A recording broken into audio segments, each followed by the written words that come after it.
Hi everyone, this is Dr. D at Thrive Head and Spinal Care, and I just want to take a couple of quick minutes and give you some helpful hints how you can reduce your risk for back injury.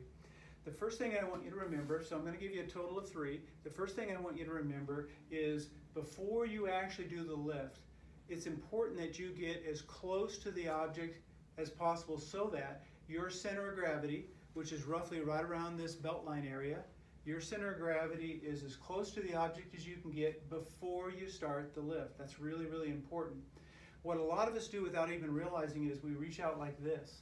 Now I want you to look at the space, the distance between, in this case, this box and my center of gravity. It doesn't matter if I'm lifting a box or I'm picking up my child out of a car seat or something like that. It's very, very important that I don't do this. The farther I am away my center of gravity from this object, the harder my back and my back muscles have to work, which increases my risk for an injury.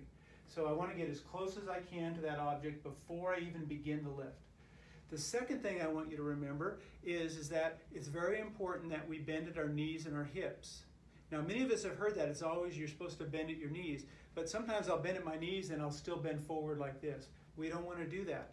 When I bend at my knees and my hips, where I kind of get that hinging action at my hips, I want to be aware of keeping from basically my waist up relatively in an upright posture. I don't want to bend forward any more than I have to. I want most of that motion to get down to pick up that box to be occurring out of my knees and my hips. And my posture, my torso is relatively upright type posture.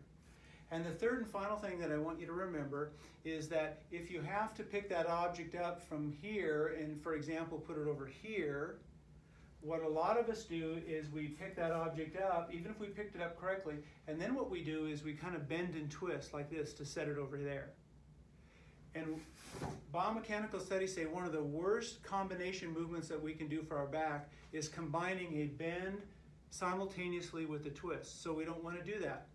So the correct way of doing that is I want to teach you to start to pivot on the ball of your foot. So when I reach over and I pick up this object, what I'm going to do is I'm going to let my heel come up and I'm going to pivot on the ball of my foot.